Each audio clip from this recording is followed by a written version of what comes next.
them, or can you like place one, use one, place one, use one? Place one, use one, pretty much as you want. They did the Aether Studios dev team did put a little bit of a nerf in place after the first, or it was in that first major patch. They just made it a little bit harder for Orcane to be able to throw them out, detonate them as quickly as possible, right? There's just a little bit more end lag to everything, a little bit more startup, because sometimes it was obnoxious to fight against Orcane and just sort of have puddles go absolutely everywhere all the time, and there's a wall of bubbles no matter what you do. Yeah, I can understand wanting to patch that, because if a over-centralized mechanic is annoying, it can be very frustrating to play against. However, if an over-centralized mechanic is interesting and fun, then, of course, that's good. But I assume Puddle is not going to be interesting or fun for most people to play against if it's everywhere. So that's understandable. Excellent view of JoJo's head right now. Love to get to see the technology at work. Oh, yeah. You can see very well shampooed. Yes, these two. Clear skin, radiant, I would say. All four of us, 5 if you include Tizier, all long hair connoisseurs. Oh yeah. I was sweating earlier from my matches though, so you can see a bit of a glisten, unfortunately. Yeah.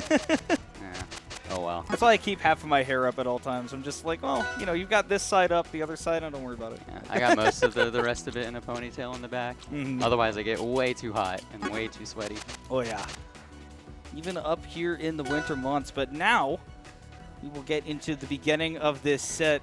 Doesn't look to me like JoJo won that rock, paper, scissors. Oh, no.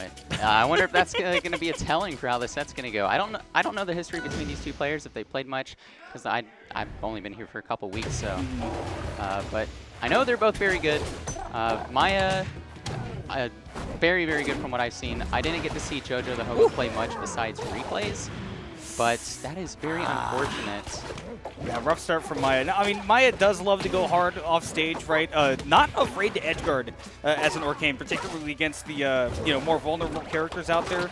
I wouldn't be surprised if there was less of that against Fleet, but against Zetterburn, better believe that you're going to see some of that Orca off stage for sure. But JoJo definitely getting to work with a lead here at the beginning. However, it's evaporating pretty quickly because, boy, Maya is building up that damage. JoJo does get to fire back, and we will see it continue to climb. This is now Zetterburn's time to edgeguard, and not close enough. It's looking like JoJo's getting a gifted game one. Both of these characters are very ground game heavy, very movement heavy. This is going to be a lot faster paced than the other set we saw. Fleet sort of controls the pace of the match, but here with Zetterburn, he's going to want to be in your face as much as possible with all of his close range attacks, especially with his shine. I'm not sure what you call it in this game though. Pretty much everybody just calls it shine, yeah. Okay, yeah, especially with his shine. However, you don't want to get overzealous with shine. It is very parryable if you're just like spamming it over and over again. But wow, clean edgeguard. That is something about Zetterburn. I don't think he has like any particularly special recovery, right?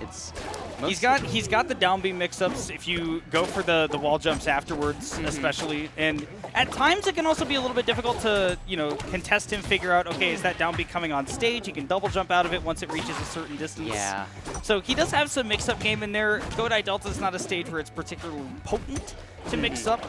Maya definitely taking advantage of that. Coming right back into this game. I was saying that this may be a gifted game one to JoJo, but honestly, gift receipt's still there. No, you can always return it. Yeah, we could see like a four hit combo, 4-hit string, and that's it for Zetterburn.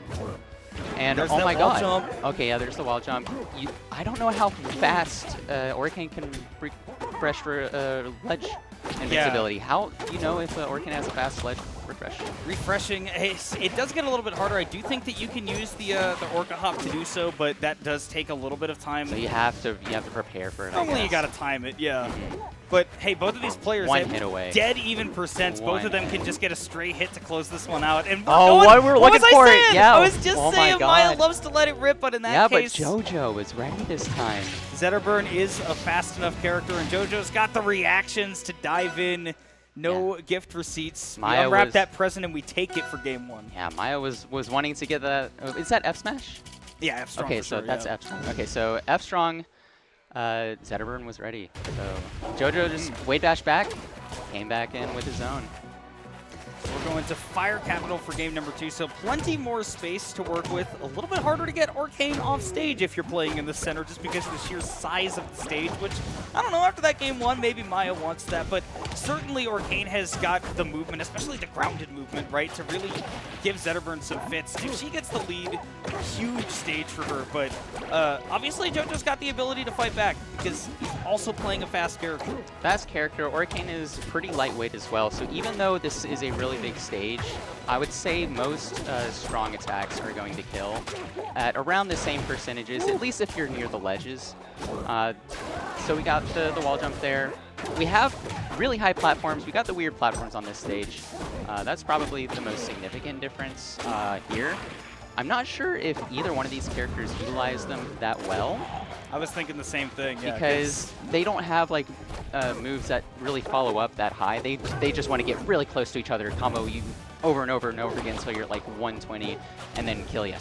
I would give maybe slight advantage to Orcane on the stage just because this right here, the up air juggles, can definitely go pretty well, but you do have to space it right if JoJo DIs well enough to not let one of those up airs land right on one of the wood platforms. He'll generally be fine, but does eventually clean up that stock, not at too much of a deficit. Zetterburn early on in these stocks can really get things going quick, so not the most solid of leads for Maya, but you don't sneeze at 84% either.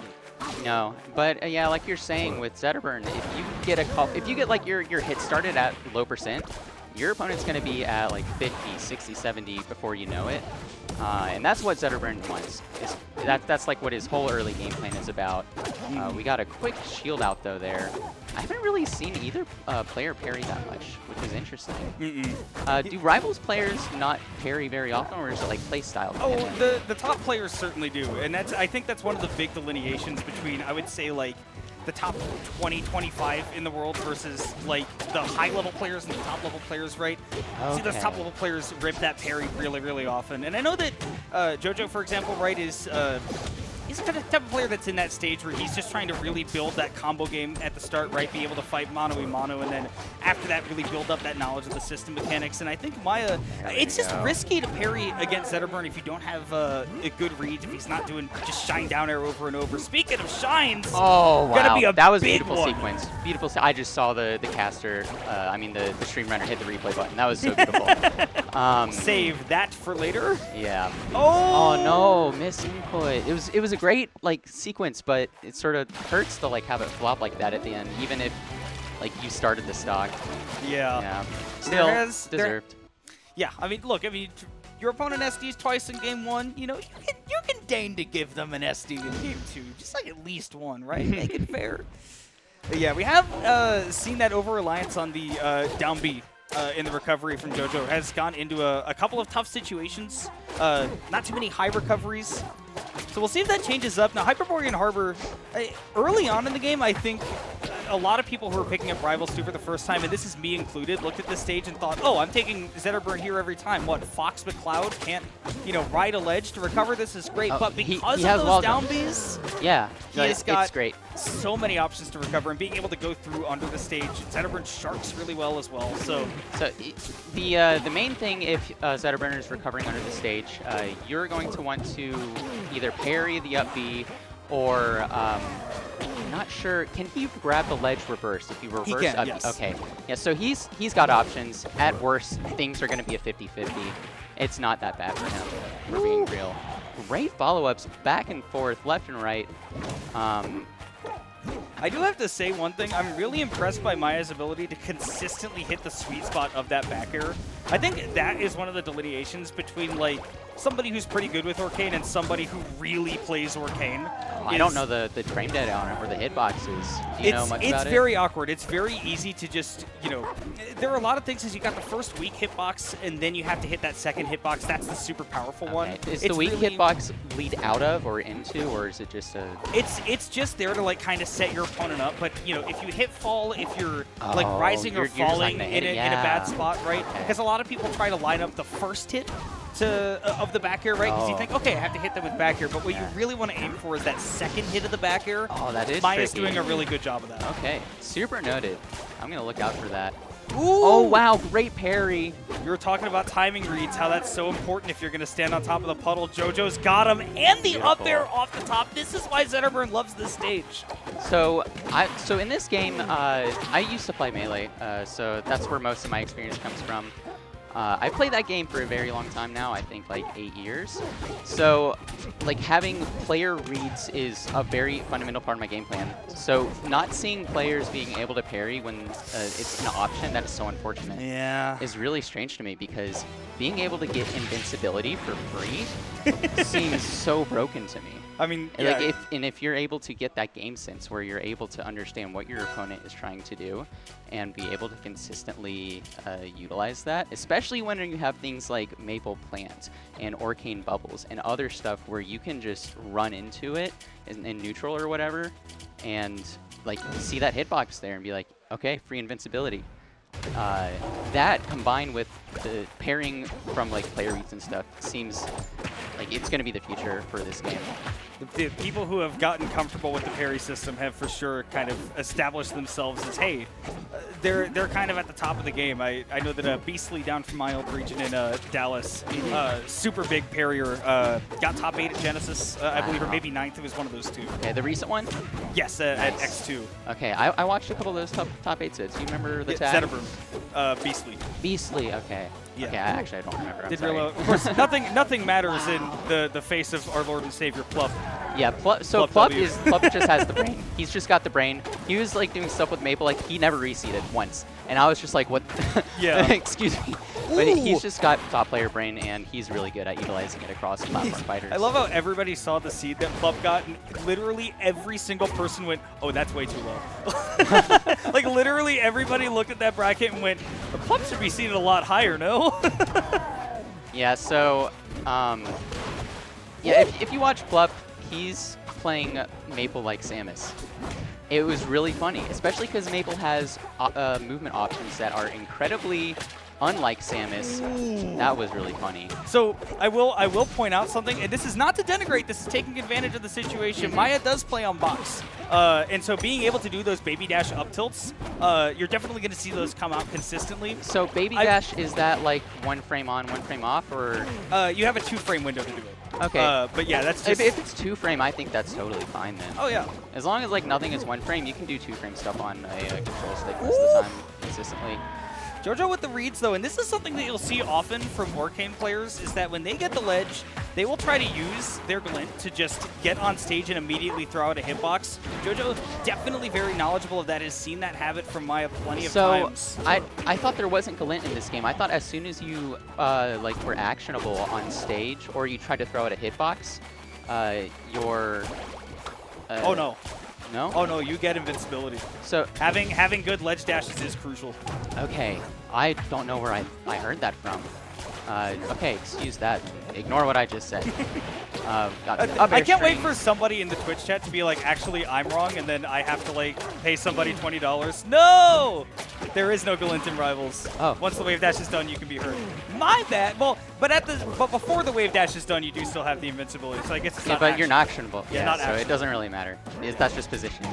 Okay, it I'm validated. Yeah, Thank you, chat, for validating. You're right. I owe somebody $20. Anyways, we are down to last stock, and if JoJo cleans this up, like you don't even have to get hit by something empowered. At this point, just a raw strong attack can do it. Or like a bad DI on it. it. So look out. If you get like hit by an attack and it's bad DI, like a tilt or whatever, I'm not sure if you call them tilts in this game. They are. Okay, yeah, if you get hit by a tilt and your DI is bad, that can also easily kill it this percent.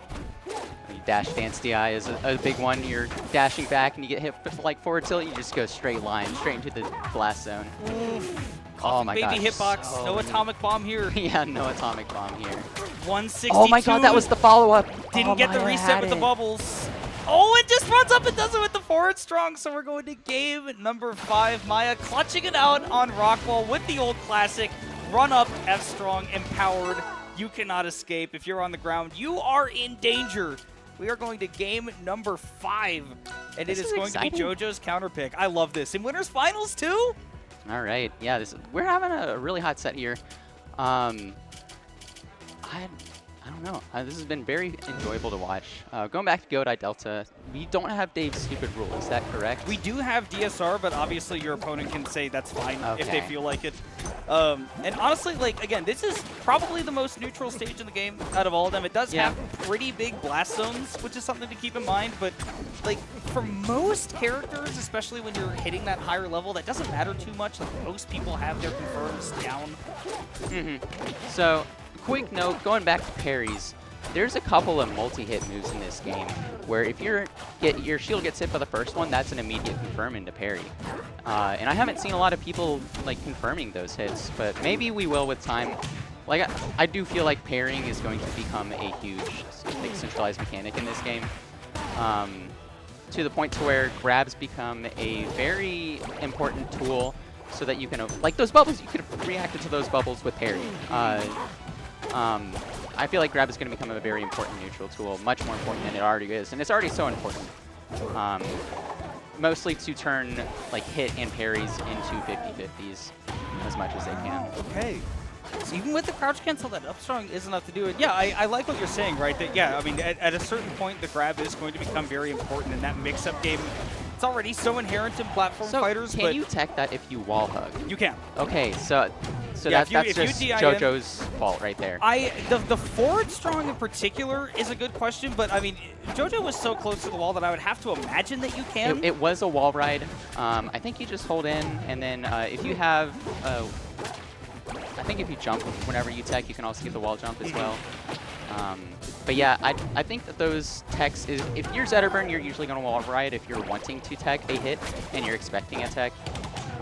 However, if your wall rides aren't good and you go above on stage, then you can't tech that. Something you'll see often from Zetterburns is if you do something like, you know, that forward smash right there, down smash from something like a Rano, for example, right? If you tech that right there, Zetterburn can immediately buffer a turnaround down B and just basically usually get a punish off of it. Okay, so that just turns into a mix-up then. So that's really cool. So nothing is free, at least. It's chess. Yeah. Yeah, so we need to see better text there. You can so with where Orcane was right there, you can change your angle to be a lot. There you go. Okay, you can change. Oh, I like that. That's a frame trap if I've ever seen one.